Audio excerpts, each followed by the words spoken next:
cracking a philosopher's stone. Good morning. This is Alchemy of Stephen's School, working in my magnum opus, in my great work,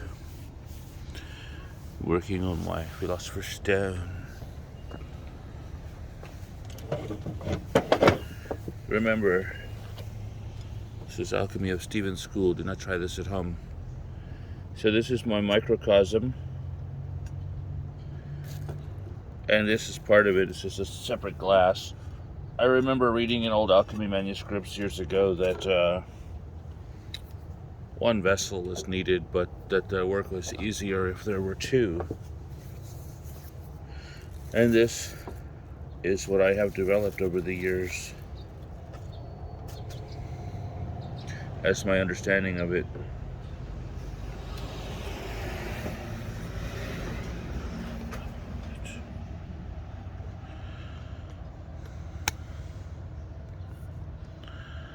So, my microcosm replicates nature's rain cycle in the glass. And when this experiment is finished, next time I use this glass, I want to try putting a smaller bowl in here. This bowl, actually, it works well, but I think maybe a little bit smaller might get better results. Over here,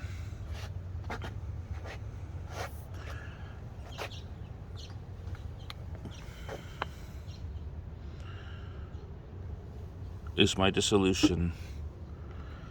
Dissolve and coagulate. The white material in here is kind of waxy looking. So I dissolve in this glass and then pour it off in the other for coagulation. Look at this interesting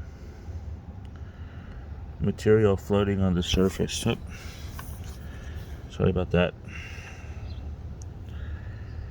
Look at this interesting material floating on the surface.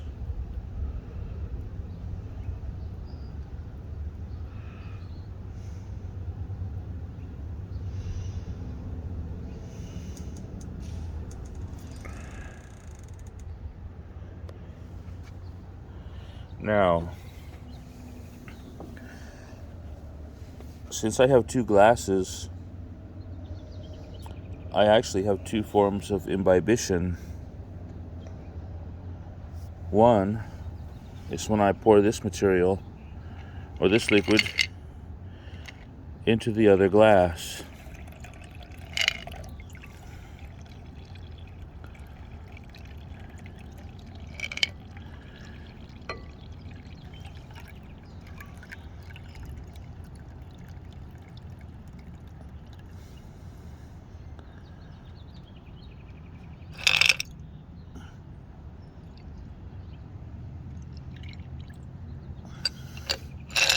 And the other imbibition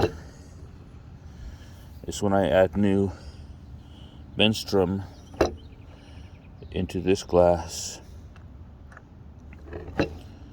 This one is for dissolution, and that one is for coagulation.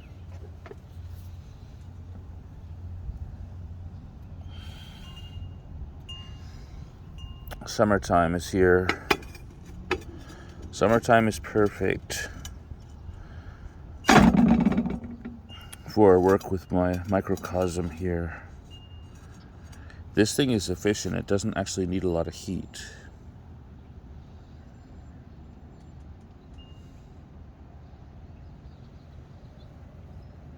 The idea is that it magnifies the sunlight, also utilizing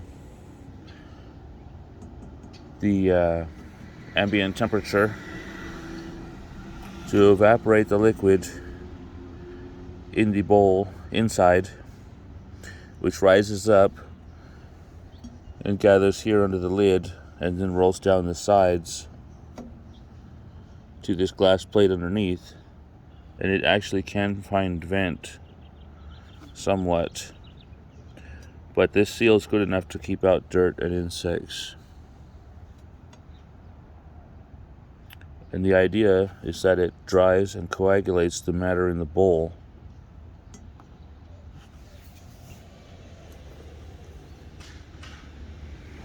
It was definitely time to pour this off because the material is beginning to stick to the glass.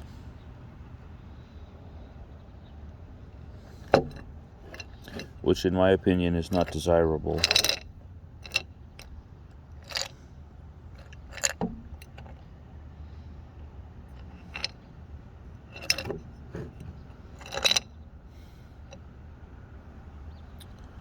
I am still in the 5th rotation of my alchemical wheel.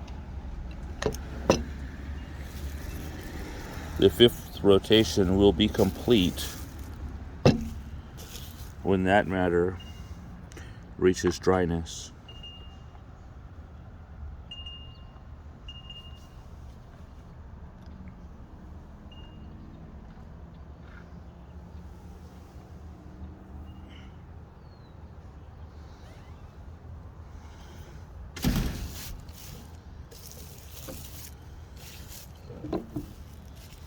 I'm going to hold off on doing another imbibition in this glass because one theory of alchemy, according to the old alchemical manuscripts on multiplication or the spinning of the alchemical wheel, rotations of the alchemist's wheel,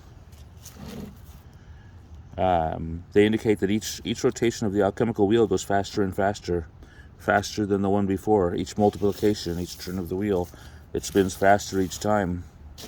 So the dissolutions are speeding up with each turn of the wheel. The coagulations are maintaining a steady pace,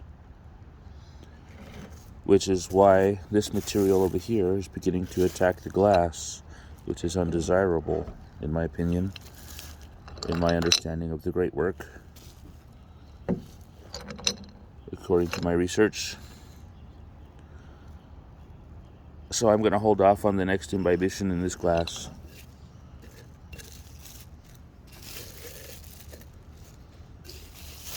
Until this matter over here reaches coagulation, and then I will resume the rotations of the alchemical wheel, the multiplications, the imbibitions, solvet coagula, dissolve and coagulate. So, in my understanding of the great work, I would say that this work here is it's right about halfway done. Right close. When that matter reaches coagulation, this work should be halfway done. I will have completed 5 rotations of the alchemist's wheel, 5 multiplications, and according to an old alchemy manuscript called An Open Entrance to the Closed Palace of the King, attributed to Irenaeus Philalethes, Mercury of 10 eagles has power to calcine the sun.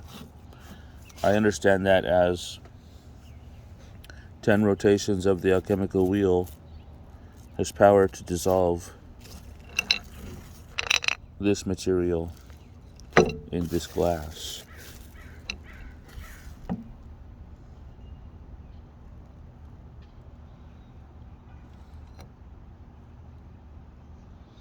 It's going to be interesting to see what the 10th turn of the alchemist's wheel shows, what it produces. It's going to be interesting. Stay tuned. This is Alchemy of Stephen's School. Subscribe for updates. Do not try this at home. Thank you for watching and have a nice day.